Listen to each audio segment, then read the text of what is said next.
ultimate aim of net zero, the target set by Government of India. That's very important. An estimation of carbon produced or carbon emission by all infrastructure development project is a huge concern, not only in India, it is world over, and particularly in the developing world, where obviously, although we are concerned about it, our kind of effort towards it and control, governmental control in that is not as much. And obviously, the alternatives that are available are also sometimes becomes costly and so on and so forth. So because of all these, there is a lot of issues related to this issue of sustainable development of infrastructure using low carbon cement. Although we are talking about low carbon cement, but practically the concrete, which is, I mean, not necessarily just cement based. Today, the concrete is a very complex material. I mean, you will hear a lot of this from both these luminaries. And I don't want to be in between you and beautiful lectures that are waiting. So I would like to introduce first speaker, Mr. V.N. Hegde, who is the former chief executive officer of Stoop, and also he was the former executive director of Yaman India Limited, and presently he has founded the beautiful organization is the Decon Complete Solutions. I mean, design, construction, complete solution. And that's what he is, I mean, steering, or he's the rather CEO of that. He has varied experience of nearly 4 decades in construction sector in various areas in so many different ways, in the design management, technical management, site management, project management. In all these cases, his one major objective has been how to minimize the carbon emission uh, through material, through construction process, and all of that, project management and whatnot.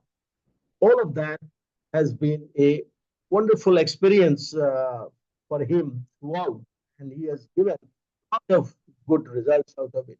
Being an ardent proponent of sustainability and aesthetic structures, he has many publications in the conference and the journals in uh, last 2 decades or even longer. He's a recipient of many national recognition and awards and also international awards. He's presently serving as the chief editor of the IABS journal Bridge and Structural Engineering, and he's also in the editorial board of Structural Concrete Journal of FIB. He has furthered the cause of sustainability in various ways in standard making for IOC, EIS, and so on and so forth. He has been the task force member of FIB. Also, I mean, he is a member of FIB Special Activity Group, which is working on sustainability of concrete construction. So like that, I mean, I can go on telling about him, but I would like to hear him, and you all will enjoy the next 25 to 30 minutes, what he will be talking about on the topic, which is today is sustainable development of infrastructure using low carbon cement concrete construction. Mr. Hegde, it's all for you. Yeah, thank you, Professor Sikdat, for that inimitable style of introduction. Like that, I really like the way you introduce people in your own style, and it was very, really, good. And I really enjoyed your introduction part of it. And are you able to see the screen so that? Yes, yeah, we are. You are able to see the screen, right? Yes, Yeah. Yes, that's right. Thank you very much for that nice introduction, as you've said it.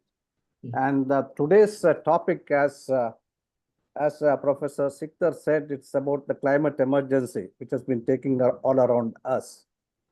And it's not a, it's no more a myth. There was a time when people used to talk about, including Trump was telling that, climate change is a myth, but I think even he has come to realize, I think perhaps that it's not a myth and it's a reality all of us are facing. In today's presentation, what I'm going to do is I'm just going to give there are a lot of myths about this carbon neutrality, net zero carbon, etc. So I'm going to give some, the theoretical principle behind it. What is this carbon neutrality, net zero carbon, and how it is related to the climate change and the climate emergency. And finally, since this topic is about this concrete, basically, I'm going to demonstrate to all of you that achieving net zero carbon in cement and steel is almost same as that of achieving net zero carbon in the built environment. At the end of my presentation, I hope I'll be able to demonstrate to all of you people and I'll get the acceptance of that. That's what my aim is all about. What is this climate emergency we are talking about? We have been seeing a lot of a manifestation of this climate emergency, as you can see on the right side of the screen here. The floods are taking place and unseasonal floods are taking place, rains are happening, and so many things are happening, avalanches, and so many things are happening. Why it is happening? It's because the change in the carbon dioxide or the greenhouse gas emission concentration, which has been taking place in the ambience, in the environment, basically in the ozone layer. And presently it has been estimated that the carbon dioxide, the carbon concentration in the atmosphere is around 410 ppm, which has been gradually increasing from 1900, as you can see here in the screen at the bottom. And it has been gradually increasing. Why the carbon dioxide and concentration in the environment is increasing? If you really look at this, two of the graphs which are given here, 1850 to 1900, the global mean temperature was around 0 degree. And since 1900, that is almost coinciding with the year of first revolution of the industrial revolution, actually, the carbon dioxide emission to the environment kept on, the temperature kept on increasing, and it has come up to 1.1. And sometimes it's been said that it's expected to reach 1.8 degree within this year, as per the forecast of the World Economic Forum. So as the temperature, global mean temperature goes on increasing, the carbon dioxide concentration in the environment also goes on increasing, which results in all this climate emergency situation, what we can see here. So if you really look at this from 2000, say for example, 20 to 2050, it is estimated to be, it is said to be the climate emergency period where we have to arrest the growth of this the temperature, global mean temperature rise. And if it raises beyond 2 degree, what they call it as apocalypse, like in Sanskrit it is called perhaps the pralaya, that may take place. That's what it says. So in this particular chart, the impact, the figure on right hand top, you can see here the impacts. If it goes beyond 1 degree, what happens? If it goes beyond 2 degree, what happens? If it goes beyond 3 to 4 degree, what happens? What all the predictable scenarios has been projected over here. And what is the, the carbon dioxide emissions which has been taking place as on 2020, as per the Climate Watch, presently it's around 34.5 giga tons in the world, where out of which 10.7 gigaton has been emitted by, while US is emitting 4.6, whereas we are around 2.5 gigaton. And again, just as a concept of carbon, I just would like to say that there are two types of greenhouse. One is what is called, another is called the carbon dioxide emissions. And when we say the greenhouse gas emissions, apart from the carbon dioxide, other gases also like the CH4 and nitric oxide and other F gases also gets emitted to the environment. But in the environment, if you can see here, this is when it is a greenhouse gases emission is 46.2, it's around the world average of the carbon dioxide emission is around 34. It's around 75% it's estimated to be. So I think it's easiest for us to control the carbon dioxide emission. Other gas emissions, it may not be, but we can have a ratio. If it's possible for us to control the carbon dioxide emission, automatically in relation to the other gas emissions also get reduced. Now, where do we stand as far as the built environment is concerned? Out of the carbon dioxide emissions of 36.3 gigaton, the built environment itself alone emits around 15.3 gigaton. That's around 42%, which has been accounted for.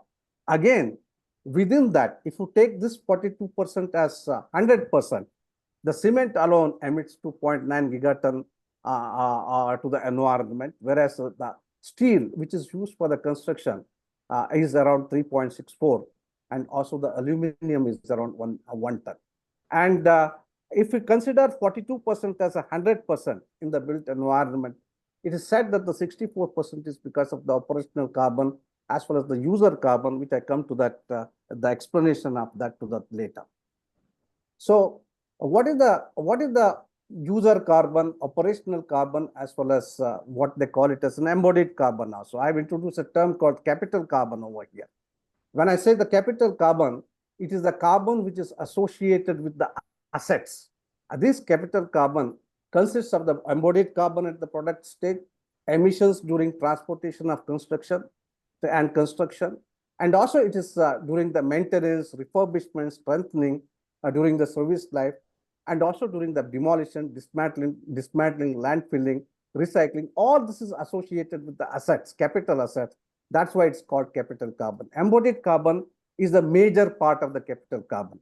When you come to the operational carbon, what are the operational carbon? It's the energy-centric operations, in buildings like heating, HVAC, lifts, for operation of the lifts, water pumps, common lighting, for the running of the fridges, washing machines, TVs, computers, cooking applications. All these are called the operational carbon. Normally, the operational carbons in the building sector is around 23 to 27%. I'll come to that later. And that's the third category of the carbon is the user carbon. User carbon is nothing but, say, for example, you take the case of the bridges. On top of the bridges, even for that matter, the highways. When you are using the highways, while transportation of the vehicle takes place on top of the surfaces, the carbon emission takes place because of the burning of the or the consumption of the fossil fuels. And this carbon is called the user utilization carbon or user carbon. So in this presentation, I'm going to use the terms like capital carbon, operational carbon, as well as the user carbon for the purpose of this presentation, I say. This carbon dioxide emission takes place at the different life cycle, like the life cycles or stages are defined in universally in the EN 15978. This particular slide which you are seeing on the screen is meant for the buildings. Basically, in 2011, with this particular chart, life cycle stages were made. It was for the buildings. You can see here, the life cycle stages are 3. What are the life cycle stages? Before the use, after in use, as well as the after the use. After the use means end of the life stage. There are 3 stages are there basically. And in the first stage, that is the before the use, which is called the product stage as well as the construction stage, it has been represented by the modules A1 to A5, as you can see here. In use stage is nothing but is service, that any asset for that matter, whether it's a building sector or an infrastructure sector, it has been designed for the service life. Say, for example, the building is supposed to be lasting for the service life of around 50 years, as it is in India right now, and the bridges our service life is 100 years. So during that stage, whatever the carbon footprint which is created is called that is the in use stage carbon footprint. And after that, it has to be demolished, dismantled, disconstructed. All this incurs the carbon footprint. That's why it's called the end of the life after the use stage. And there is also a stage called, like this, if this is recycled, dismantled components are used, that can be used in the flowed back into the new construction. That is what is called as a circularity, and that is what is called the beyond the life cycle, what we call it is a D module, where reusing, recovering, and recycling from the existing assets or from the existing infrastructure, and which is flowed back again to the new construction. That is called the circular economy. That is represented by the D module.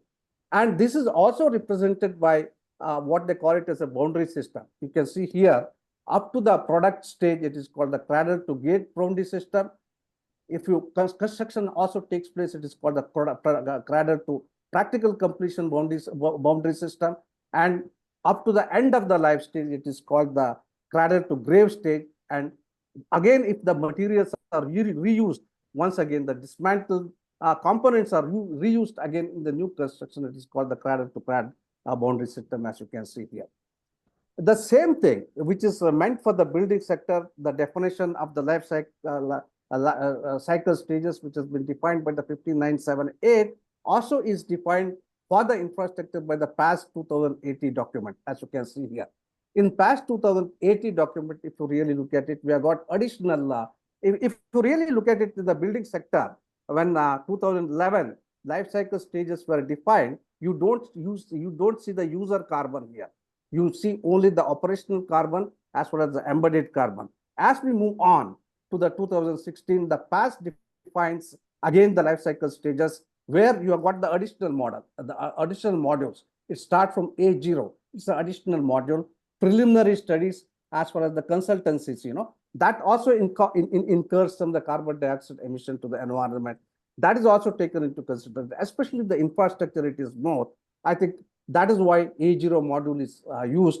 And here also it is used in the infrastructure user utilization carbon in the form of B9 module. You can see here. That is why A0 module, B8 module, and B9 module, other operational processes, are additional in case of the infrastructure from that of the building sector. But I would like to use this particular life cycle stages, which has been defined by 2080, PAS 2080, for both the building sectors as well as the infrastructure sector, for the purpose of this presentation. Here, I have tried to define the carbon neutrality by this particular model which has been represented here. You can see here, the carbon neutrality can be defined as is a process where greenhouse gas emissions are brought to net zero by avoiding, first it has to be estimated, by avoiding, reducing, and setting up those emissions which cannot be avoided and reduced.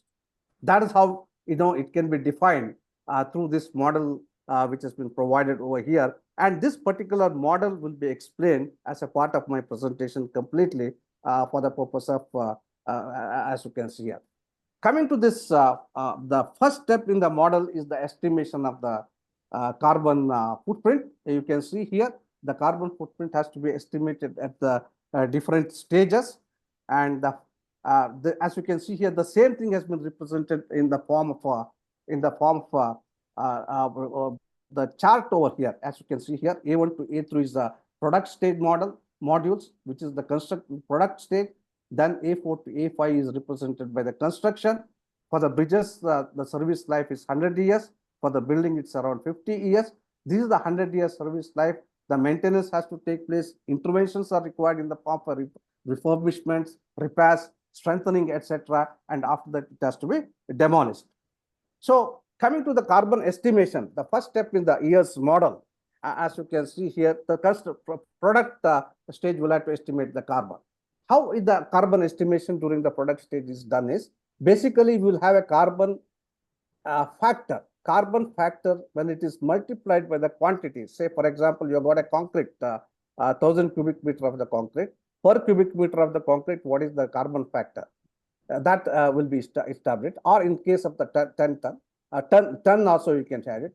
So when this carbon factor, that is the ton carbon dioxide per ton of the any unit, say for example any material, when it is multiplied, you get the carbon footprint for that particular. Say for example, you have got an M35 grade of concrete.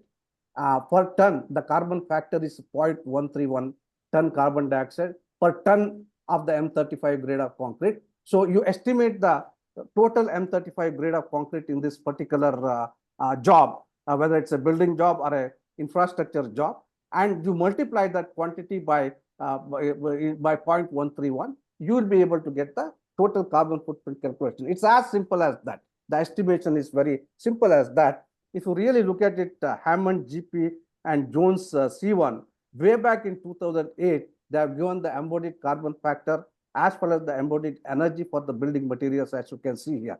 When I compiled this carbon factor for the construction building material, I tell you, there's not much difference from whatever they had proposed in 2008.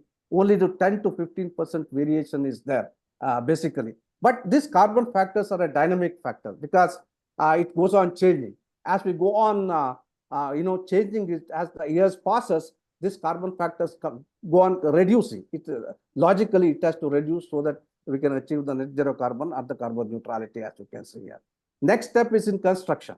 How do you calculate the carbon footprint for during the construction stage? Basically, what is the construction? You use the plants and equipment. While using the plants and equipment, you consume the energy. Due to the energy consumption, basically the carbon footprint is created. That is being calculated. And also a lot of material wastages take place, and the wastages has to be controlled during the construction. Because of this wastages material, the carbon footprint is created during the construction. And also the use of enabling and temporary structures. Basically in infrastructure, use of enabling and temporary structure is quite a lot. And invariably, these temporary structures are made up of structural steel. And these temporary structures are used repetitively. Then how do you account for this carbon footprint because of this temporary structures and enabling structures, including the launching girders, launching systems for that matter? Basically, when it is used for the first time in the job, the entire carbon footprint is debited to that job. And when it is used for the second and third jobs, the same, the enabling structure is used. Only the modification, the carbon emissions arising out of the modification of this enabling structures will be debited to that those particular jobs. That is how the carbon footprint is calculated during the construction stage. That is because of the operation of the plants and equipments. That is because of the wastages which has been happening. That is wastages is directly added to the virgin material, the original material. That is because of the use of enabling as well as the temporary structures. What are the carbon footprint which has been created has to be calculated there. Then comes the in-use stage. In-use stage, the maintenance regime has to be defined. In case of the buildings, the maintenance regime could be as it is shown in this one. It could be having a main structure, how many, in 50 years, how many times it has been repaired, how many times plastering and painting has been done. Similarly, the maintenance regime can be defined for the bridges also, as you can see here on this one. Whenever the maintenance is taking place, the carbon emission takes place, that carbon emissions has to be accounted for in the in-use stage, as you can see here. And also many of the infrastructure projects, whether it's a building or for that matter, bridges, especially the bridges, precious concrete bridges, which have been constructed 40, 50 years back, already have started showing the deterioration, and the performance level will come down. As you can see here, the major repairs and rehabilitation is required, and the capacity augmentation of this has to be done, and that has to be accounted for, like that.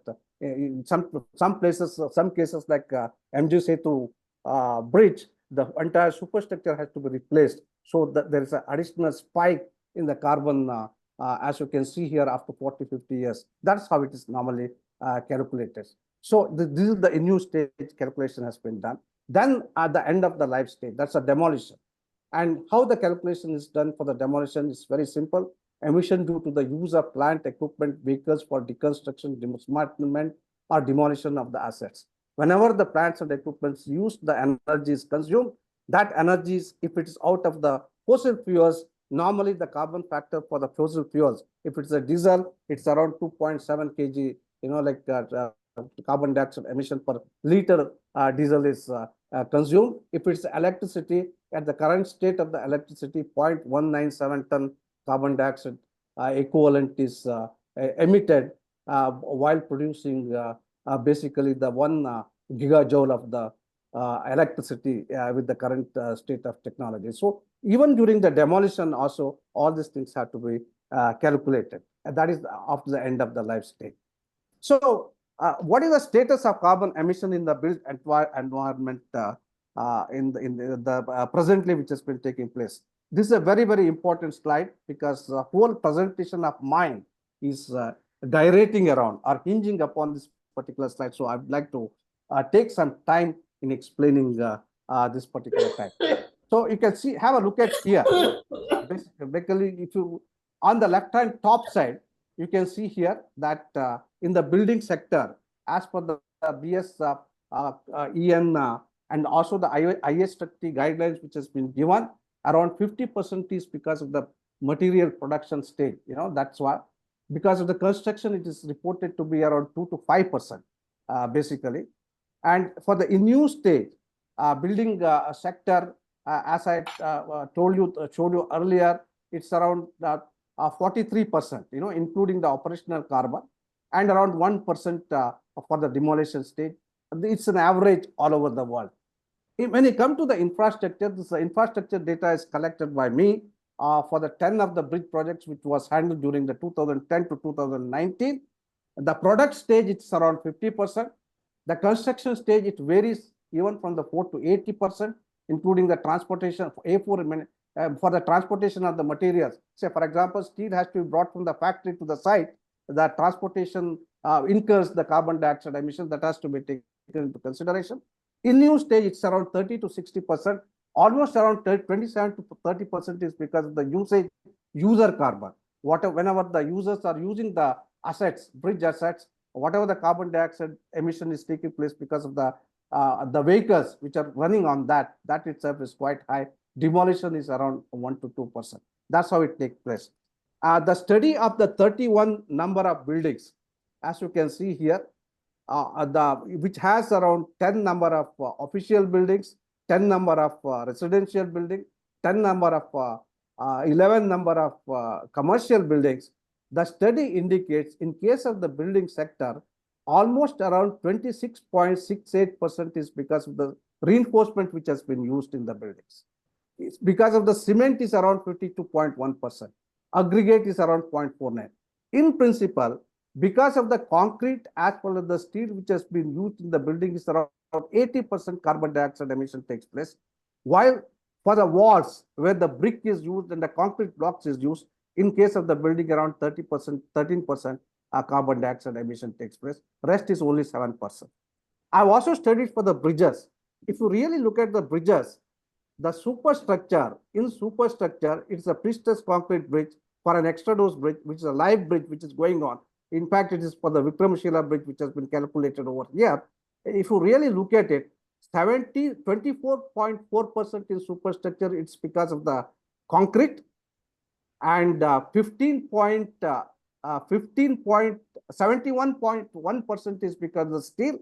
When I say steel, whatever the metallic steel which has been used, including the expansion joints, bearings, and the pre-stressing steel, as far as the reinforcement steel, everything, even the structural steel which has been used, all this together at 71.1% is accounting in the superstructure for the steel. When it comes to the foundation, 61% is because of the concrete, and 34% is because of the steel, reinforcement steel. In principle, if you take both superstructure as well as the foundation in case of the bridges, almost 95% is because of the steel and cement. Again, in the concrete, if you really look at it, if you take the concrete consists of many things, cement, other gradients, material transportation, forget it, wastages, all these things, if you take into together, exclude material transportation and concrete production, it comes under the the execution or the construction. Only for the material, if you take almost around 90% is because of the cement. You take the case of the steel superstructure, instead of steel composite superstructure, instead of concrete superstructure, this percentage only will go up.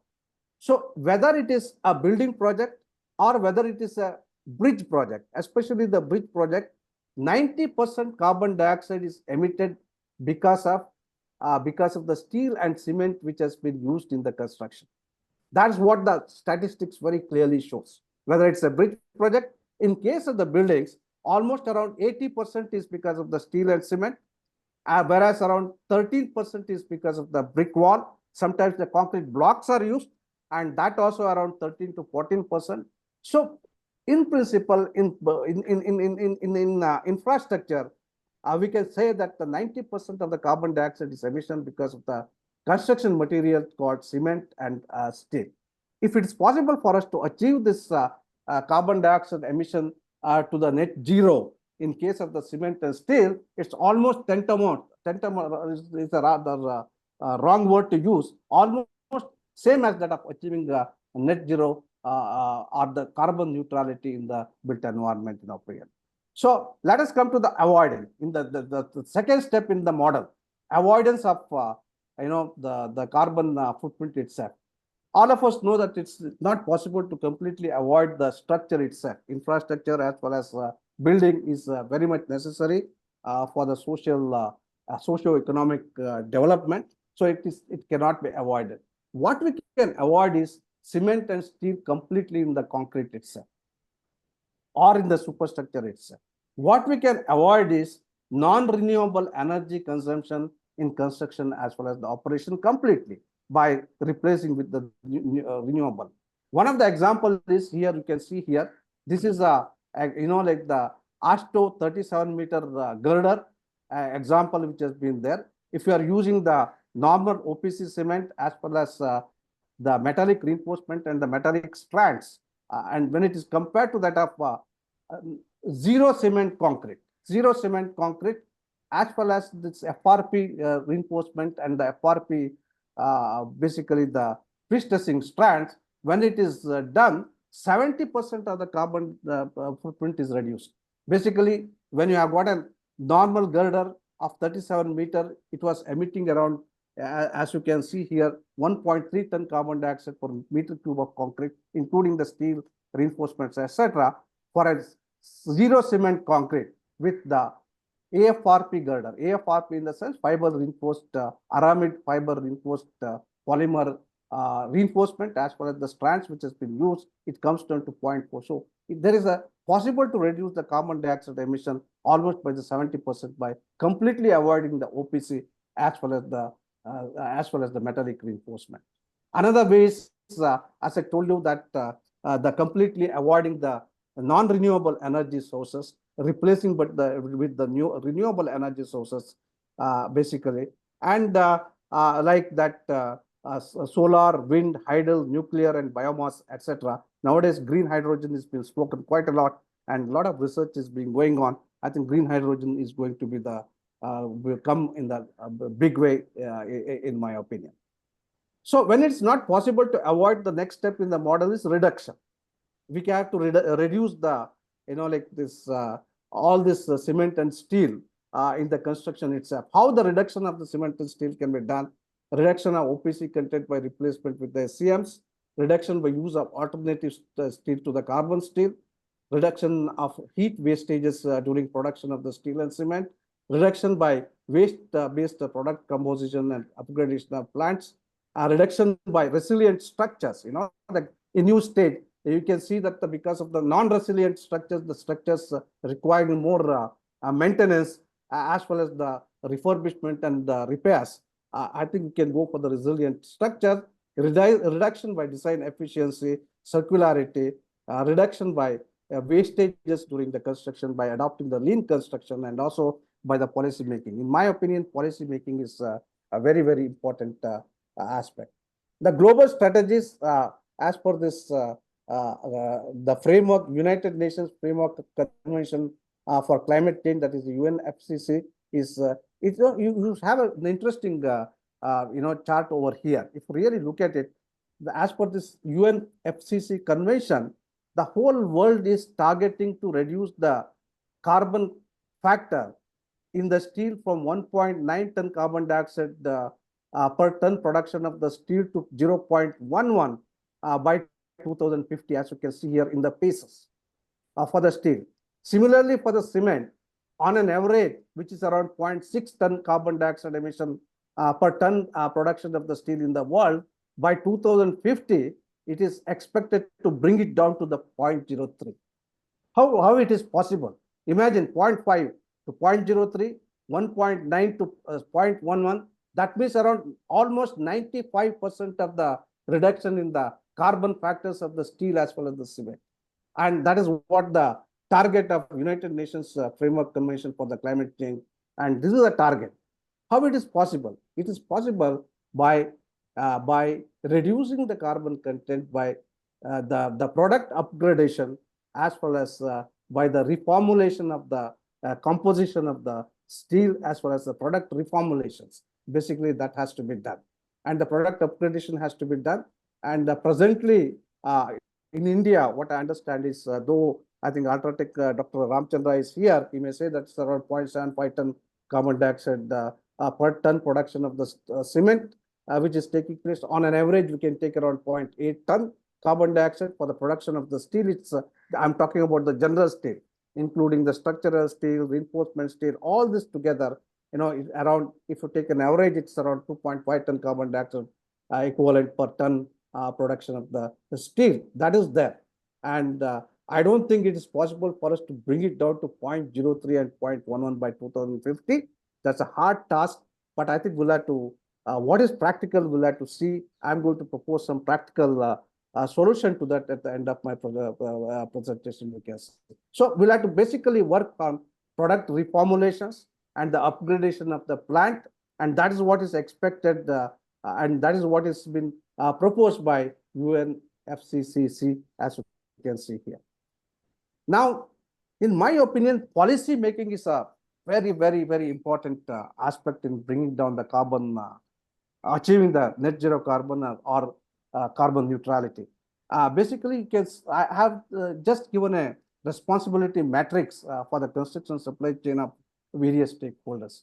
There are policymakers as a stakeholders, owners, constructors, suppliers, as well as the designers. During the entire or the across the life stages, life cycle stages of the whole life carbon stages of any asset for that matter, if you really look at it, the policy makers as well as the designers have the most important role to play during the entire whole life cycle carbon estimation, carbon footprint, as you can see here. I have divided the responsibility as a primary, secondary, as well as the tertiary. In this matrix, you can see that the policymakers as well as the designers play a very, very important role as far as this is concerned. Presently, there are some efforts made for compilation of the carbon inventory for construction materials, but there is no structured approach to achieve that. Most important thing for us to know is what is the status of the carbon factors of the various construction materials in the country. But that data is very scanty; it's not available, and perhaps it is necessary to have a repository or a Ministry of Environmental Forest or something like that, which is a central agency which has to collect from the various suppliers, designers, builders, owners, and also the have to have a collaboration with the external databases or calculators like the inventory of carbon estimation and IA structure and other things which we've been doing, and also the vendors and suppliers like material makers, equipment makers, facility makers, get that what they call it as a EPD, environmental product declaration, including from the designers. I think you will have to make this environmental product declaration, as it has been made in many countries, mandatory, and which has to be brought under the regulatory framework to get the status of the carbon footprint in the country itself. That itself is not there completely. Another thing is the policy making, the code making also, guidelines making also I've included in the policy making. I think we'll have to move in the direction of the QCS-BCS system. Already, Mr. Kapila and all have fought for this, the QCBS system for the procurement of the consultancies. I think it has to be extended to this contracting also. Recently, one good news is in the recently concluded Siliguri Siliguri Midterm Council. The project manual for the special bridges has been cleared for the DPR, for the preparation of the detailed project report, where we have brought in the concept of the carbon footprint calculation, which can be made a threshold value in the contracting systems, EPC contracts and others. What I call it as a QCSPC system, unless it is put into our contracting and the concessionaire contract, EPC and concessionaire contract.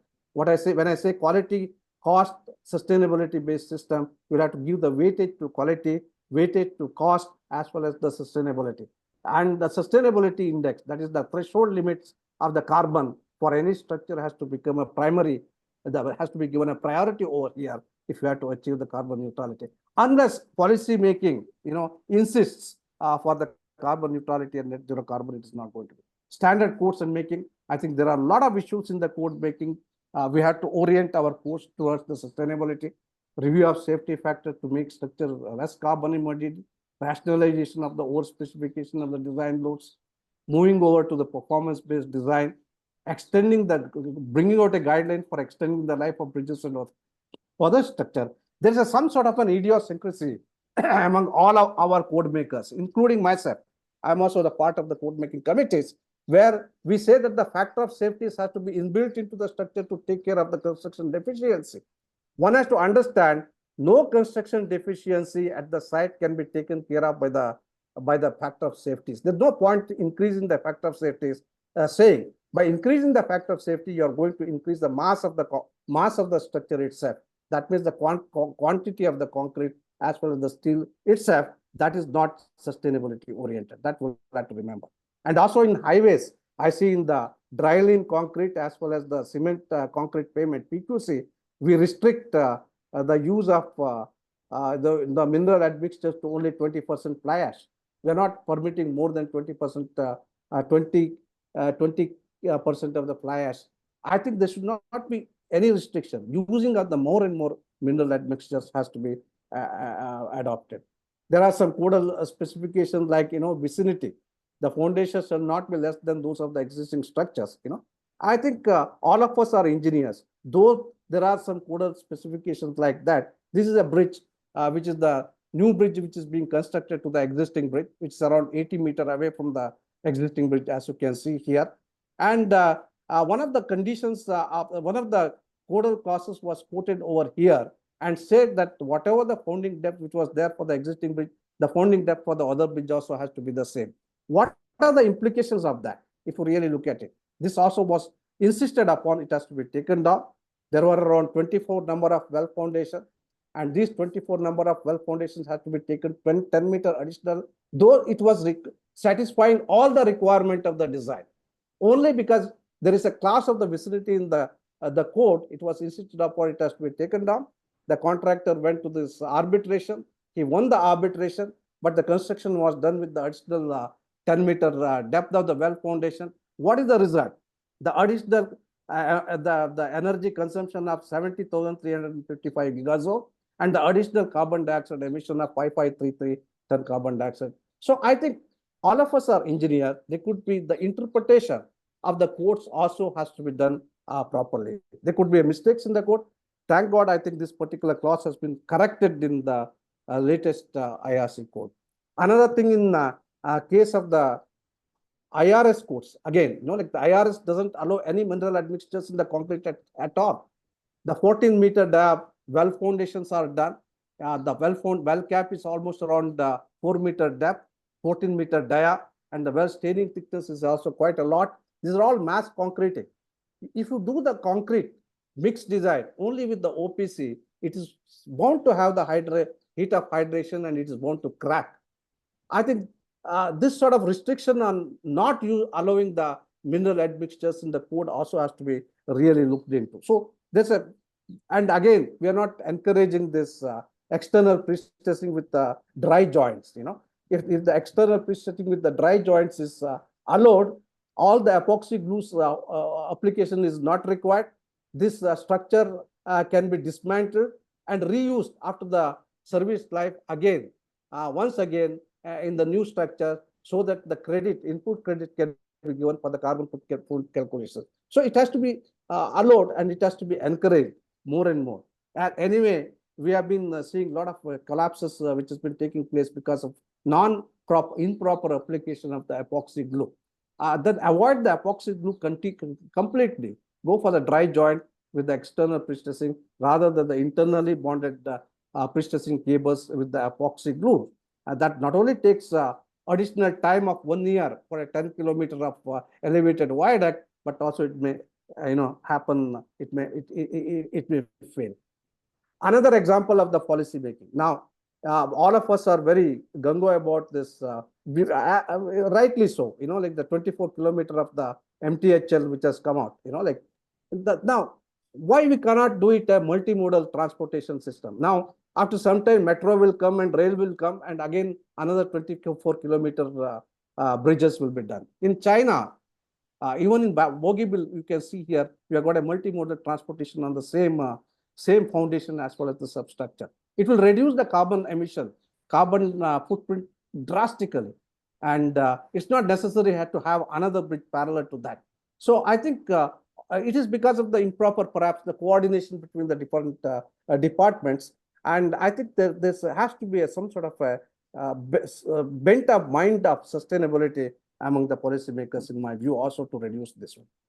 And the green certification, this also is very, very important. And in India, only 248 certified projects are there, covering around 7.23 million square meter. This green certification has to be made mandatory. And the green certification gives a lot of, the guidelines as to how to reduce the carbon, operational carbon, especially the operational carbon, which is almost around 27% in case of the buildings. That is possible for us to reduce. Now, some more ways of reducing the carbon footprint is by the design efficiencies. And all of us know that the value engineering is a concept which was used earlier only for the making the structures as well as the infrastructure facilities economical. It was not concentrating. Value engineering which was used was not concentrating on the carbon footprint. Similarly, we'll have to have the carbon value engineering we'll have to adopt. All of us know that, this during the product stage, that is the cradle to completion stage, product plus construction stage, almost around 50% carbon dioxide emission takes place. I think the carbon value engineering has to be done. And also during the in-use stage, because of the indurable, construction, indurable structures, it requires a lot of intervention during the in-use stage. There also around 38 to 60% carbon dioxide emission takes place. And also operational carbon also in case of the building, results in 27% of the carbon dioxide emission, whereas in bridges, user carbon results in 27%. That has to be taken care of. So these are some of the design efficiencies strategies for the carbon sector, reducing specification that we already seen. And also, I think this has been known to most of the people, and mineral admixtures can replace the OPC up to the even 90%, fly ash, GGBFS, other things. Now, unfortunately, all over the country, GGBFS as far as the fly ash is not available to that extent. Only 15% is available. I think perhaps it's the time to look at this red mud, as well as the what they call it as a calcine clay. That has the potential of reducing the carbon dioxide emission by 50% in my as per the statistics which is available. Resilient structure, design of the resilient structure, and if you really look at it, we'll have to make the structures durable. In case of the bridges, 100 years it should last. The performance levels should come down only after the 100 years. We should be having a minimum maintenance. Some of the ways of doing it is in case of the pre-stressed concrete structures, completely avoid the metallic reinforcement and replace with the FRP reinforcement, or go for the stainless steel reinforcement, because the engineers have not come to some sort of a solution as far as the corrosion is concerned yet. Corrosion is a plaguing problem with the engineering fraternity. We have not come out with a real solution. That is where the problem is. And also we'll have to see that not only the structure is this is one of the ways of replace the metallic structure, and also this climate emergency and the climate effect has its own the additional structural actions for the resilience to be taken care of. This climate emergency has resulted in effects on landslides and avalanches, effects on river flooding, effects on flow velocity in rivers and risk of scouring, effects on higher expected temperature, effects of sea level increase on the coastal infrastructure. Apart from the regular resilient structures, I think there has to be extensive research which has to be done by way of the stochastic modeling or the probabilistic modeling to come out with the partial safety factors to account for all these structural actions which is arising out of the climate change after effects, and that needs to be done. And in fact, this is a very, very important aspect, but I think the research is going on in all over the world, but I think more needs to be done by the academia as far as the research institute, as far as this resilience structures is concerned. Design has to be done for reconstructability. It has to be done for the replaceability.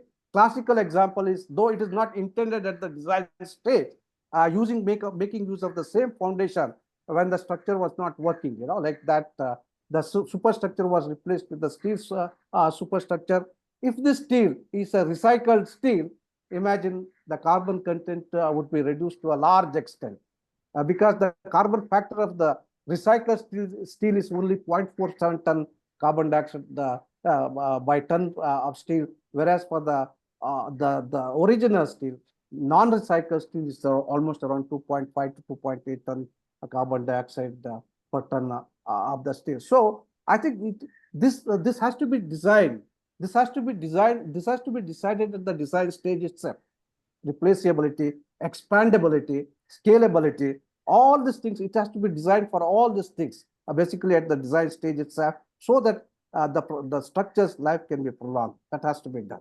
Even in case of the buildings, I think it has been found, this study has been done by the Abhijit Kulkarni of Bureau Hapod, and he has done the study for the different kinds of the configuration. You can see here 6 meter by 6 meter, 7.5 meter by 7.5 meter, as well as 9.9 meter. And the structural system consisting of the PT slabs also seems to be the most optimum solution. And according to the studies, the higher grade of steel reduces the carbon dioxide emission. GGBFS replacement up to the 45% is helping in reducing the carbon dioxide emission. And mostly, the timber construction for the building sectors appears to be the most carbon efficient solution, but the timber is not available all over the world. Maybe in some Scandinavian countries it is available where they are using it, but in our country, I think cement and steel has to be used. So I think there's no other alternative for us. But the structural steel with the PT slab system, it seems to be an option. Again, the arch structural form seems to be a most durable and carbon efficient, because during the in use stage, it requires the less maintenance, and it doesn't crack because the arches are subjected to the axial compression, axial tension. It's not subjected to the flexure, whereby reducing the cracks. By reducing the crack, the corrosion problem is guarded to a certain extent, as you can see here. Yes. I'm sorry to intervene. There is another speaker. I hope you would like to conclude. Yes. I will conclude that. And so another aspect is by the decarbonization. I think decarbonization, all of us are aware, by using the renewable resources, it's possible for us to decarbonizing. And also decarbonizing is possible by adopting the green certification, not only in the building sector, even for the infrastructure sector also. And which cannot be reduced, which cannot be avoided. I think we'll have to set it up by the circularity. And circularity, it can be set up. The concrete structures have to be designed for deconstructibility, recyclability, reusability, recoverability, prolongability, as well as the scalability. And we can go for the modular construction, which can be used again, it can be dismantled again, and which can be used again in the new construction after the after the in use stage is over. That also can be done, as you can see here, and which cannot be set off by the circularity. The last option is nothing but the carbon capture, utilization, and storage. As you can see here, what is found is in India almost around 600 ton, gigaton saline aquifers are available in India across the country, and all this carbon dioxide which cannot be captured and converted into a chemicals which is again usable, like for it can be used for the curing aggregates, carbon fiber, polymers, and fuels, and that is called the carbon capture and utilization, which cannot be done. Carbon capture and utilization cannot be done. It has to be sunk into the earth, or it has to be stored somewhere. I think there seem to be almost around 600 gigaton of saline aquifers which has been available. I understand research is going on even in IIT Mumbai to find a solution so that this carbon storage can be done. Last two slides are there. I will finish it off without taking much time. The proposed, I have got two proposed, I have two proposals for achieving the net zero or the carbon neutrality in the built environment. That is by product reformulation and plant upgradation. In case of the cement, I am suggesting 0.8 to 0.3 reduction in the carbon factor, whereas the world is suggesting 0.03. But I think it is impractical. So even if you do 62.5%, it's possible for us to reduce the carbon footprint in the cement construction by 56%. Decarbonizing energy, around 10% is because of the energy which has been spent over there. Even if 50% is replaced with the renewable energy sources, it is possible for us to reduce this by 5%. And design efficiency, as I've explained, it's possible to reduce the carbon footprint by 15%, as you can see here. Setting off by circularity. Circularity in the sense by using the recycling the material, the recycled steel as well as the recycled aggregate and cement, which has been used again, flowed back into that, or dismantling the precast element, modular elements, and you reusing in the new construction. It is possible for us to take certain carbon credit. By that, the design of circularity, we can achieve 10%, and which is not possible to achieve even by the circularity. I think setting up by CCUS is the last option. I think around 14% in the cement. I think it should come from the CCUS of this one. The same has been explained over here. Similarly, in case of the steel, whether it's a reinforcement steel, whether it's a structural steel, or whether it's a pitch dressing steel, by product reformulation and plant upgradation, 36% is proposed. By carbonizing energy, 5% is proposed reduction. By design efficiency, it is around 10% is proposed. By setting up by circularity, in case of the steel, it is 35% because the steel is highly recyclable, 100% recyclable material. I think it's possible for us to recycle and use it. And finally, by setting up by CCUS, I suggest to reduce the carbon footprint in case of the steel around 13%. So, gentlemen and ladies, I come to this the last slide of mine where I would like to give. अभी कुछ possibility है नहीं जब होगी ना बुलाऊंगा. Yeah, would like to give my own, sort of a quotation over here. Achieving net zero carbon in cement and steel is almost same as achieving net zero carbon in built environment. I hope I was able to demonstrate to you all of my point here. I am able to prove my point to all the esteemed participants as well as the panelists over here, and I'll be ready for any questions if it is there. Yes. After at the end of the. Yes, Mr. Agdev, wonderful, wonderful. I didn't want to say a word throughout, but there is another presentation, so I had to intervene in between. I'm very sorry, but Yeah. I would be, requesting you in some other occasion also to speak on the second part, which is even more interesting. First part is very good. The second part is wonderful. That shows the directions where we should go. And that's where is the message actually. And I'm sure there will be some questions. But Thank you. let us hear the second presenter at the moment. And we have the second presenter, Dr. V. Ramachandra. He is again another industry guy. Presently, he is principal advisor in technical services of Architect Cement Limited. And, he basically is a civil engineer, and then he did masters in marine structure, and then went for doctor's studies in structural engineering. Obviously, he is fully equipped to suggest it is to be done. He has society and then since 2015, for last 17 years, he is with Ultratech in various parts. His involvement in professional organizations, in the industry and academy in many different ways, former vice president of the Institute, Academic Council of Institutions and Universities, Board of Studies of Civil Engineering in various universities, as well as the Academic Council in Reva University. Also, currently, he is the elected president in Indian Concrete Institute, member of the committees in BIS and ISC, Civil Engineering Division, council member of Civil Engineering Division in BIS, as well as in the technical committee of the Cement Manufacturers Association.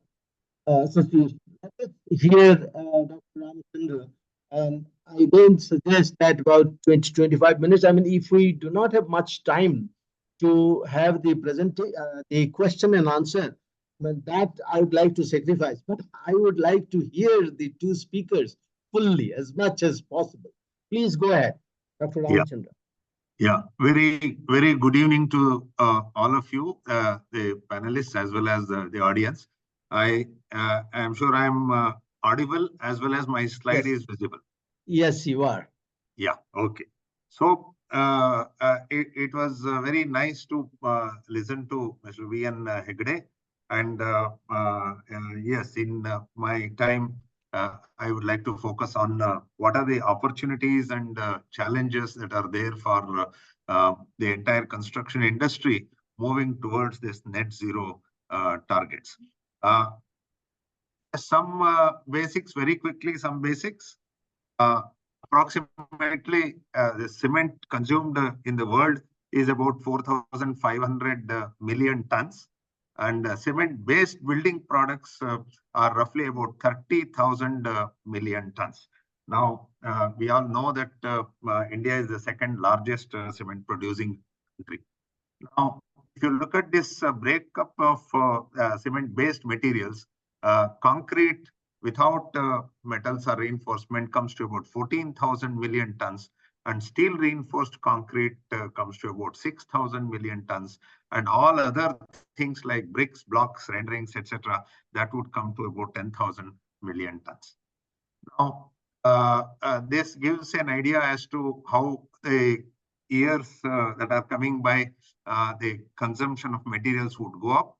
Right now, the cement capacity of India is about 550 to 570 million tons. But what is produced about is about 350, 360 million tons, about 60 to 65% capacity utilization. And that is likely to go to about 500 million tons by 2027.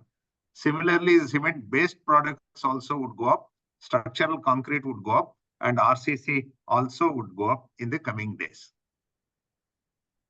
Now, as Mr. Hegde has very well said, the sustainability definitely has brought in an urgency.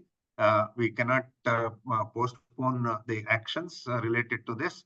The net zero CO2 target for cement is 2070, whereas the net zero target for concrete is 2050. These are the targets that are already there.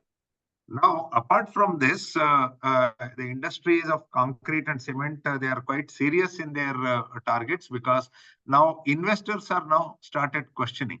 Investors in the industries like the World Bank and Indian banks, both in the government and private sector, they are now questioning about the greenness of every product. Is your product green? Is it as per the targets? For the investors, this has become a question that they are asking now. and what is your greenhouse gas emission, what is the carbon footprint, and what steps you are taking, and along with the timelines. These are the questions being asked, not the rate of interest, but these are the questions being asked by the investors. Now, there is another thing that is coming, it has already come, slightly postponed, is this carbon border adjustment mechanism. Carbon border tax is coming up to about $20 per ton of cement, or 30% additional tax is coming. Therefore, exporting to any country, particularly European countries, exporting either steel or aluminum or cement, it will become very, very expensive if the sustainability targets are not maintained. Now, therefore, carbon capture, utilization, and storage also becomes a very imperative step. Now, when we think of reducing carbon dioxide emission in concrete, it can be done in 4 different ways. One is to use cement with low clinker factor. Second is to optimize cement content in concrete. The third is optimize concrete through efficient design. Some of the examples Mr. Hegde has already given. And fourthly, use of recycled coarse aggregates and fine aggregates in making concrete. These are the very broadly 4 ways of reducing carbon dioxide emission. Now, if you look at the first step from the industry, cement industry, it is taking a lot of steps. And these are things which are already known. Global cement sector generates about 7% of the total greenhouse gas emissions. And Indian industry, cement industry, is working on this. Earlier, our textbooks used to write in 1990s that the emission factor, 1 ton of cement produces 1.12 tons of carbon dioxide. Later on, it was brought down to 1:1. But later on in 2017, our emission factor from 1.12, it reduced to 0.67. And in 2032, the target is to reduce it to about 0.46 of CO2. That would mean more than 60% reduction in carbon dioxide at the cement production itself. 2050, the target would be about 0.35 tons per ton of cement that is produced. Now, how can it be done? One is by clinker substitution or reduction. That means instead of OPC, going in for different varieties of blended cements. Second is the use of fuel, alternate fuels and raw materials in the production of cement. Third is by making use of the heat. As we all know, during the process of making clinker, it is the temperature goes up to about 1400 to 1450 degrees Celsius.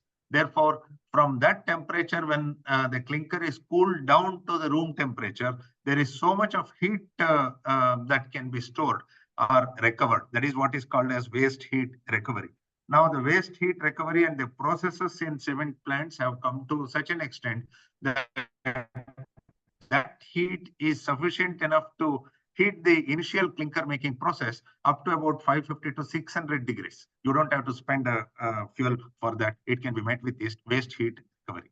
And there are newer technologies, novel cements, carbon capture, storage, utilization, etc. Now, if you look at this, this gives an idea of how the production and use of OPC is reducing and blended cements are increasing. It's a reversal. In 1990s, India was producing about 70% of OPC and about 29 to 30% of blended cements. Now it has reversed. Now blended cements is about 73% of the total cement production, and OPC is only about 25 to 27%. Now it is, I would say, that was in 2017. Now it is about 22, 23%. OPC production has definitely reduced in India. Now, if you look at clinker to cement ratio, different countries, of course, what is given for China, 0.58, anything, any value or any number coming from China has to be taken with a question mark. But look at all other countries, Europe, USA, etc. Clinker to cement ratio is in the order of 0.7, 0.79, etc. Whereas India is right now at 0.74. And it is estimated that we will be able to reach 0.58 by the year 2030. Now, how do we make it net zero? We have committed that committed target for net zero by 2050 is that at all stages the emission would reduce. Now, how does it reduce? What are the different steps which could contribute to that? Now, one is by decarbonization of electricity and carbon dioxide sink or recarbonation, where some 10 to 11% reduction can be achieved. Carbon capture and utilization has a large potential, about 36%. And savings in cement and binder is what the industry is working about. Efficiency in concrete production, efficiency in the design and construction, all of them. In fact, the total 100% target is divided into several stages so that everyone should strive to achieve their targets. Now, in recent years, Bureau of Indian Standards has come up with two new codes. One is of composite cements, which came up in 2015, which has a clinker content of only 45%. Clinker content is 45%, or if you use OPC, it is 50% clinker. Therefore, remaining 50% is clinker substitution by fly ash and slag. And it is a 43 grade cement, similar to OPC 43. This is one cement which has come, which has been notified by Bureau of Indian Standards. And another variety which has recently come last year is the limestone calcined clay cement LC3. This new code has come only last year. And even in this, the clinker content is only about 50%. Remaining thing consists of calcined clay and limestone and gypsum as per whatever is required. Now, this is also a 43 grade cement. The minimum strength that is expected is 23, 33, and 43, very similar to a OPC 43 grade cement. Therefore, these are the two new green cements that have come as per BIS. Now, just to understand in very simple terms, if we don't use any mineral admixture, if you use only OPC, the second column you can see for a M30 concrete, what is the embodied energy, what is the embodied carbon dioxide emission in a M30 grade of concrete. Suppose the cement content is 320 without any SCM, which means only OPC is used, no fly ash or slag is used. Therefore, the CO2 emission will be about 292 units of energy. Whereas if you replace it by 30% fly ash, which will make it as 250 kgs of OPC and 110 kgs of fly ash, then it will come down to 228. Whereas if you use 50% GGBS or a combination of fly ash and GGBS, the carbon dioxide emission would come down to about 161. Earlier it used to, with OPC it is 292, and with 50% replacement it would come to 161, about 55-60% of the earlier carbon dioxide emission. Now, with this this kind of newer materials, I'll quickly take you through two case studies. One is, in fact, both of them are for roads. One is using high volume fly ash concrete and another is using LC3. Now, this high volume fly ash concrete pavement was constructed. This is a very old story, I would say. 2004, this was done. 50% high volume fly ash concrete road was constructed. This is an approach road to the RMC plant in Hyderabad, Miapur. And with 50% fly ash and 50% cement, this road was constructed. And from 2004 to 2024, now it is 20 years over, and the road is giving an excellent service even today. These are the photographs when it was constructed. Now, different trials were made. Fly ash 30% was added, then it was increased to 50%. We can see here 225 kgs of cement and 225 kgs of fly ash with aggregates. The compressive strength that was obtained for the concrete went up to 28 days strength, went up to 46 MPa.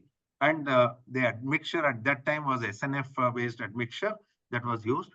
And in these high volume fly ash concrete, the advantage is even after 28 days, 56 days and 90 days also, the strength keeps increasing. That is the advantage of that. Now, the test results not only of strength and the flexural strength. Flexural strength was 6.2 for 56 days for the lab specimens, and the water permeability also was excellent compared to OPC. Second example is by using LC3. Recently, recently means about 6 years back, we have constructed another road in Madhya Pradesh in Dhar Cements, near Dhar Cements, using LC3, which was produced in the factory there. Now this limestone calcine clay cement, as I said, it is a green cement with 50% clinker, 35% calcine clay, and 15% limestone, and it has a very low heat of hydration. It is a green material, therefore the possibility of getting cracks is very much reduced. The advantage with this is that in 3 days it acquires 70% of the 28-day strength, much faster strength gain even compared to OPC. And in 7 days you will get almost 90% of the total strength. These are some photographs of road construction using LC3. These are some photographs of concrete road construction. And concrete, I mean, this shows the curing. And this is about the performance comparison OPC versus LC3. LC3 has lower setting times, both initial and final. Therefore, it sets faster. Therefore, it gets high early strength and faster curing is required. And compared to OPC, this LC3 concrete has more stickiness, therefore better. To achieve desired workability, LC3 needs higher water cement ratio, and more than that, higher dosage of admixture is needed. That is one observation which we have done. We did trial and different trials. It requires about 0.1 or 0.2 more than the admixture required for normal cements. Early cutting of grooves is essential. Color of LC3 concrete is relatively slightly darker than OPC, and it has abrasion resistance much higher than OPC. Now, 2018, this was done. This shows the mix design. And for M40 concrete, you can see that M45 grade of concrete, the admixture dosage varies from 1.05 to 1.3%, and the 7-day strength goes up to 51 MPa. That is a very excellent thing. Now, this shows the color difference between OPC and LC3 concrete. It has a slightly darker color, higher abrasion resistance, high early strength, and faster setting time. Therefore, these are the advantages of this green cement concrete. Now, after the first option, we'll now go to the second option. How do we can we optimize cement content in concrete?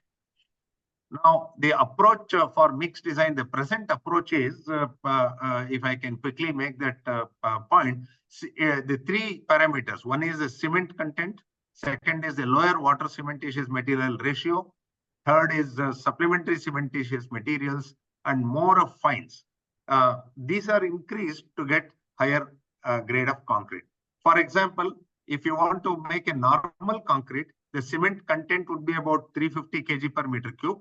Water cement ratio varies from 0.4 to 0.6, and that gives you about 25 to 30 MPa at 28 days.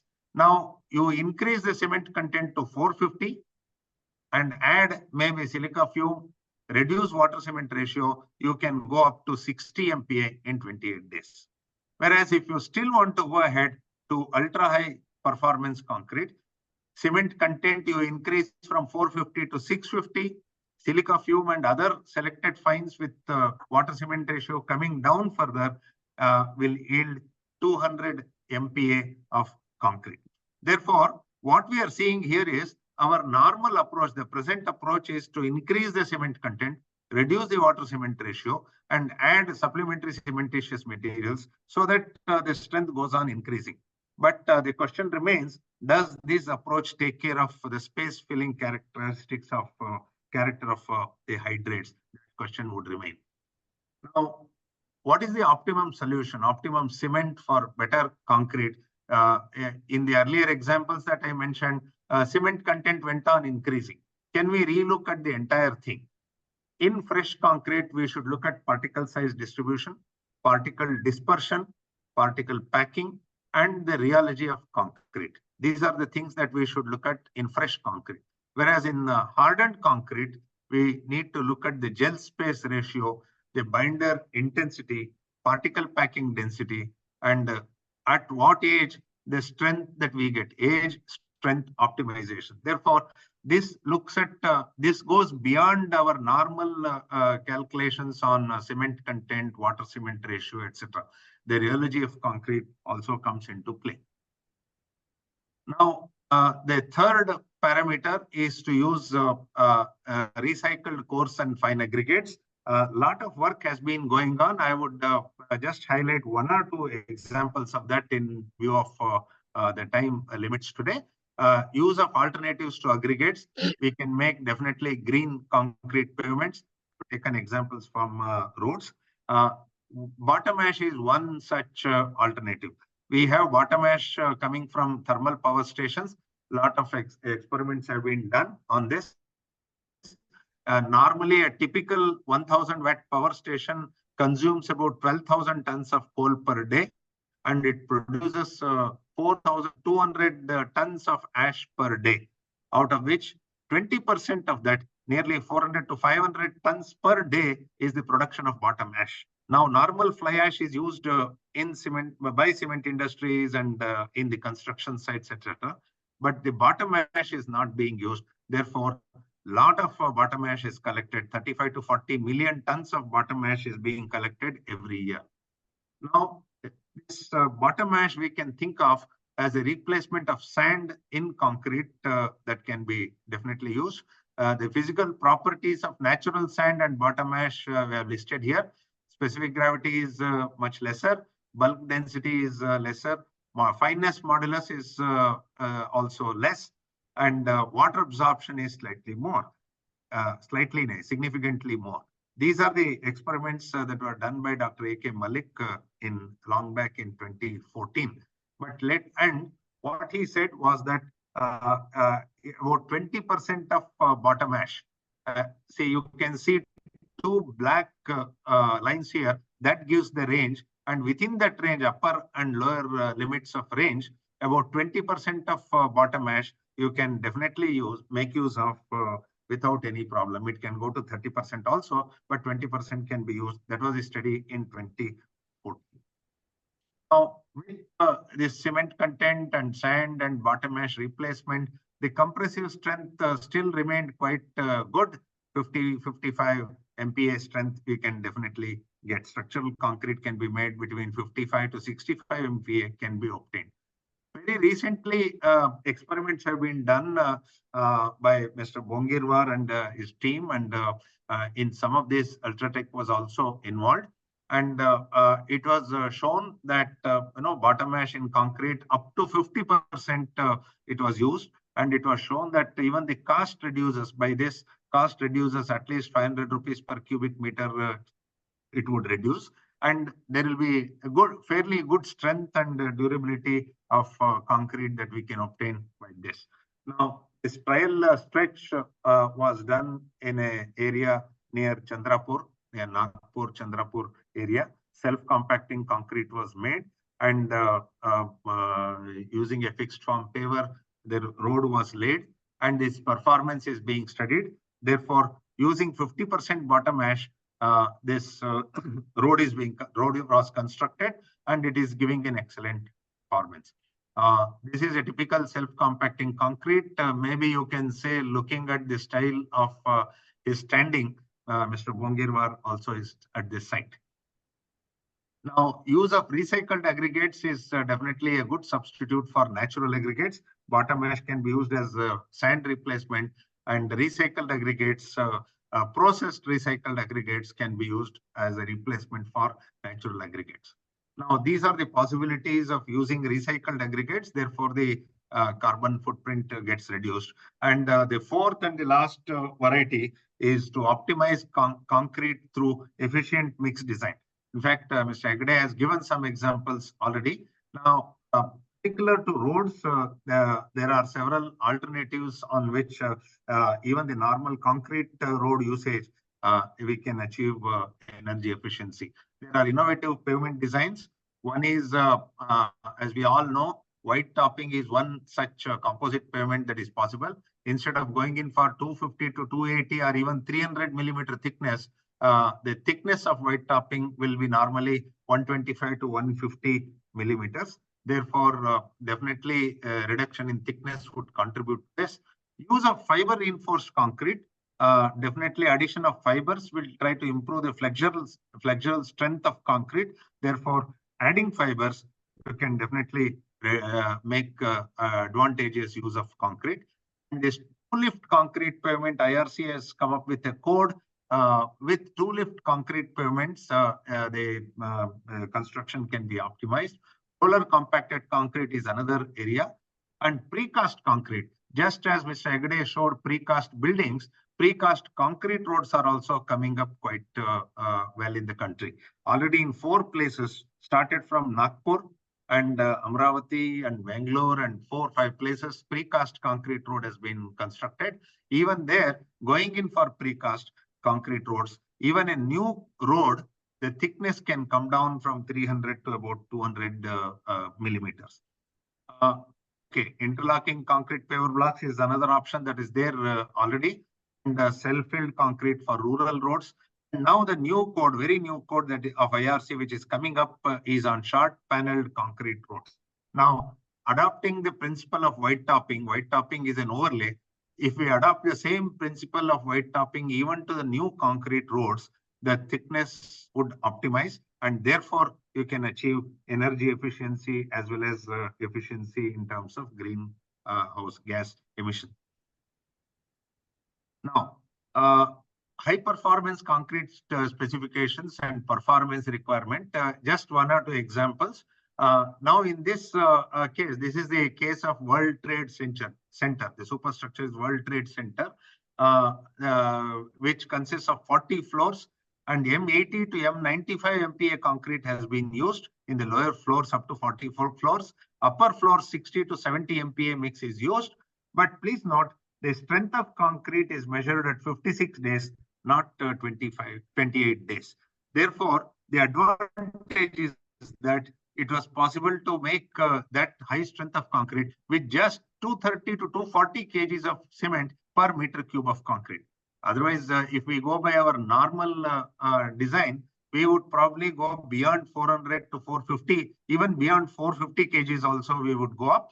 But in this case, optimizing it and using supplementary cementitious materials, the cement content can be reduced to about 240 kg per meter cube, and 56 days strength definitely we will be able to get.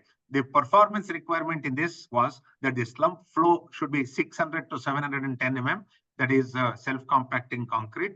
The horizontal flow should be 700 mm. Ability to pump, it is a pumpable concrete. For 15 floors, it is 95 MPa, and for up to 40 floors, it was 80 MPa. And the maximum heat of hydration is only 70.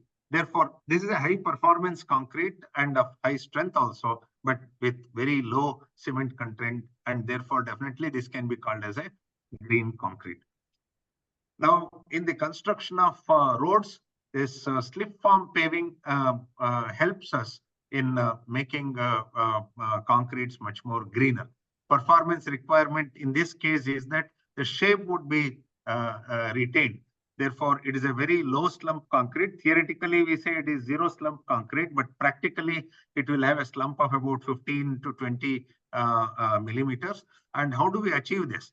More of fly ash can be added to get the rheology control of this concrete. Now, we have a living example of this Noida Agra Expressway where blended cements with 30% fly ash has been used, and it is already 12 years for that road. Therefore, definitely blended cements and even the supplementary cementitious materials more than 30 to 40% can definitely be used. Therefore, with these few examples, I wish to conclude. Concrete definitely has incredible design versatility and flexibility, as we have seen. Concrete pavements can definitely be greener and sustainable. The optimization towards sustainability is an ongoing process. Our final target remains to reach or achieve net zero carbon emission. concrete technology is not a standstill subject. It is evolving. Optimization is all the more important for building and pavement engineers. With this, because of time constraints, I have, in fact, while Hegde was speaking, I have reduced the number of slides to save on time. And thank you all for your patient hearing.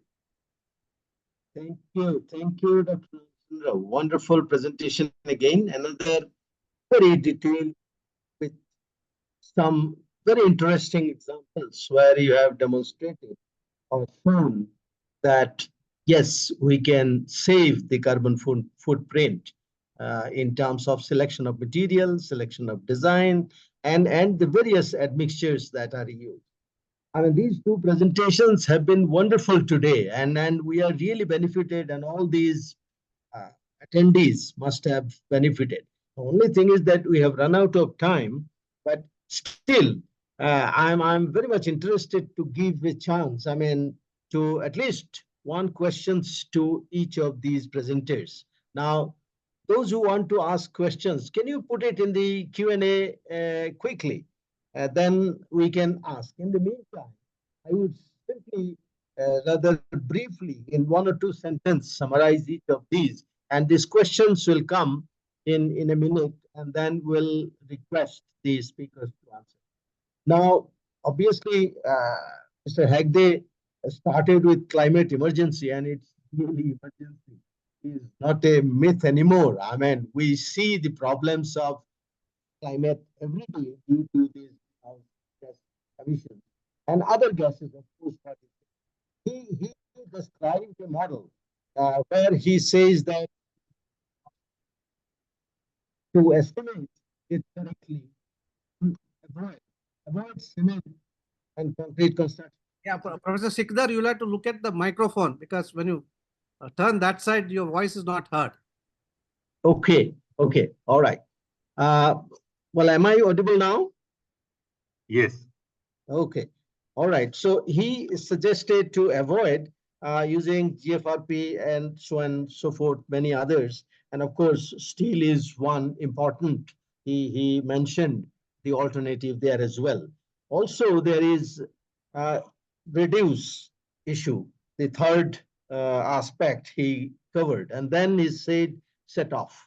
I mean, kind of reusability, I mean, modular construction, using the constructed members once again, and ultimately, if nothing happens, carbon capture and utilization. That's what he suggested.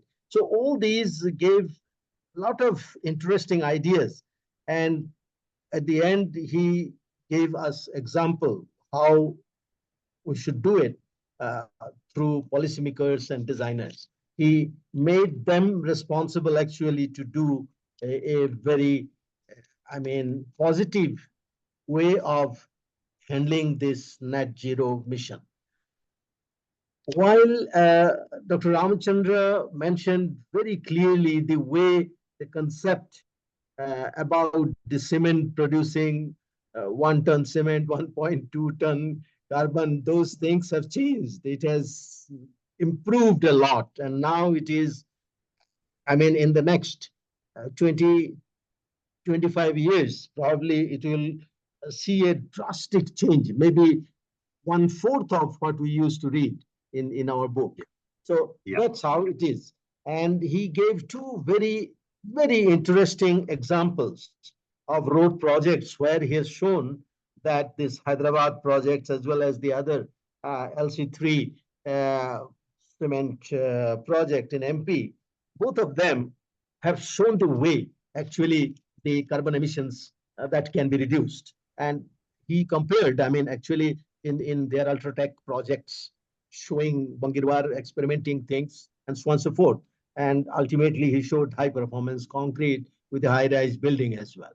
So it's all possible. Everything is possible if we wish to do it the way it is required to be done. Now, do I see any question? I mean, I don't see any question coming. Anybody wants to ask directly, you can. Already we have shoot over 5-6 minutes. There was But still, I would, there was one I mean, question. There was one question for me, Yeah. and I have answered. I have typed the answer also, and I have sent it. Now it okay. is not So appearing can in you the can you question. speak out on that? It was, I Yeah, can think, you tell us the question and the yeah. answer as well? It was regarding a road construction that was done in Kapurthala in 1980s, where they said Yeah. they did dewatering, vacuum dewatering Mhm. to reduce the water cement ratio. My answer to that is okay. What was done in 1980s, I don't want to comment now, but it is always better to reduce water cement ratio in while making concrete itself. Not that we should have more water while making concrete and then do vacuum dewatering. That is not a right Yeah. method at all. That's We should strive at using less water cement ratio in ratio. making the concrete itself. But today admixture industry has developed so much. It is possible to make it water cement ratio even 0.2 to 0.25. It is possible to make. And vacuum Right. dewatering is not a very effective thing. Not many people are doing now, particularly for roads. That was my answer. I have typed it in the Thank box. you. Thank you. Hegde Sahab, I have many questions, but I have many opportunity to ask you. Others also, due to the time shortage, probably they have not asked questions. But any last word from you, Hegde Sahab, Yeah. Just in one or two sentence? Yeah. one or two sentences. See, in my opinion, as I demonstrated, basically in the built environment, where especially the concrete as well as steel is used as a building material, unlike in like in some other Scandinavian countries, that the timber is used for the building sector. But when it comes to the infrastructure, I don't think, say for example, the bridges, Yeah. it's not You possible cannot. to Yeah. use the steel, the timber, where the concrete as well as the steel has to be used, whether it's a structural steel or in the concrete, the reinforcement has to be used. And what I see is in the infrastructure for the structures, basically the concrete as well as the steel is contributing to this carbon dioxide emission, as has been demonstrated. In my opinion, like the whole study, if you really look at for the bridges as well as for the buildings, 90% of the carbon dioxide emission comes from the concrete as well as the steel. Yes, steel and cement. Yeah.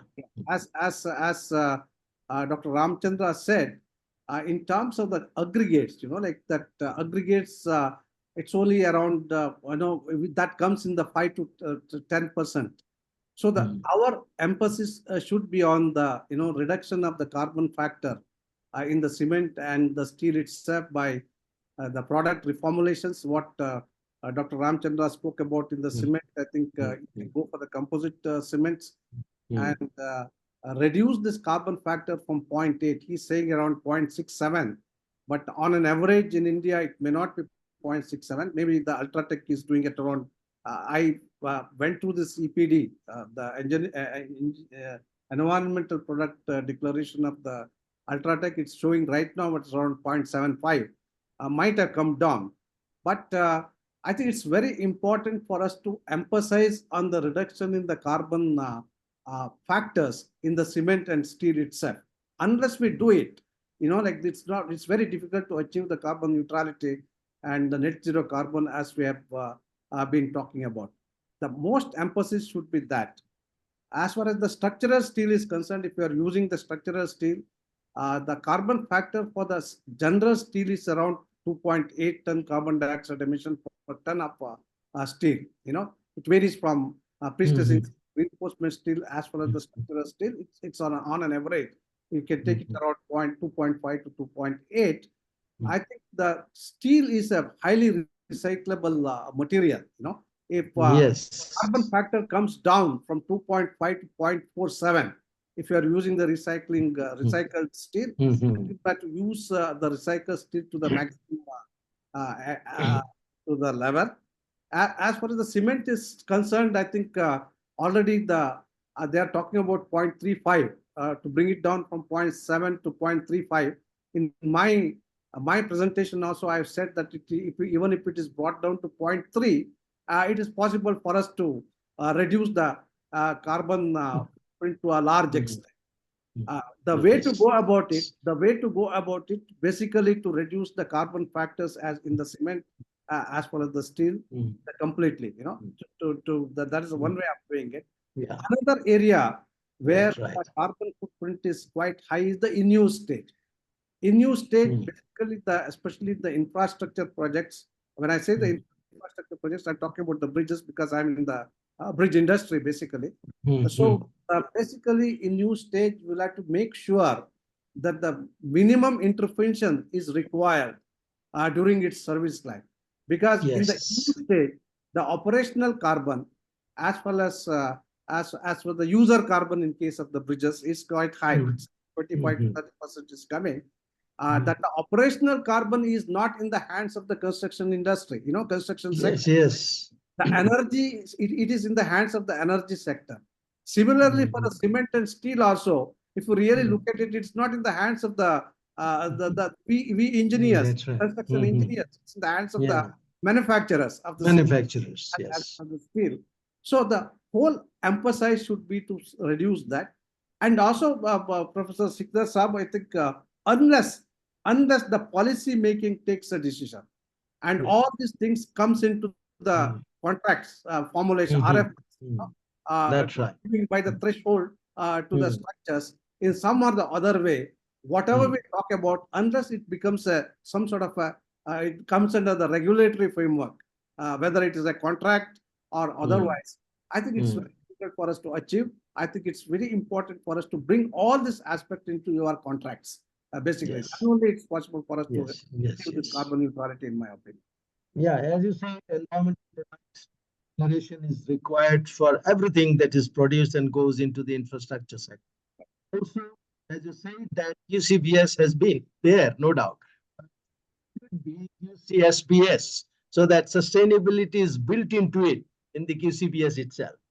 Thank you so much. It is wonderful that two giants of the industry really gave us a feel of how we should attempt this net zero, which we are thinking for 2070. It's a long way, no doubt, but we are long behind. That's what is the issue. And Mr. Hegde said that UN says, no doubt, it should be brought to 0.11 and 0.03. That we may not. But even if we bring it to 0.3 for cement, that will make a big, big difference. So let us attempt that. Thank you so much, those who are attending. And to the speakers, my real kind of congratulations for giving us this, very interesting information. This is, I'm sure everybody has been benefited and got alerted that it is really climate emergency. It is really emergency. We need to work on it. Thank you so much. Thank you. Thank you very much. Thank you. Thank you very much. Thank you. Thank you. Thanks for having us. Thank you. Thank you, sir.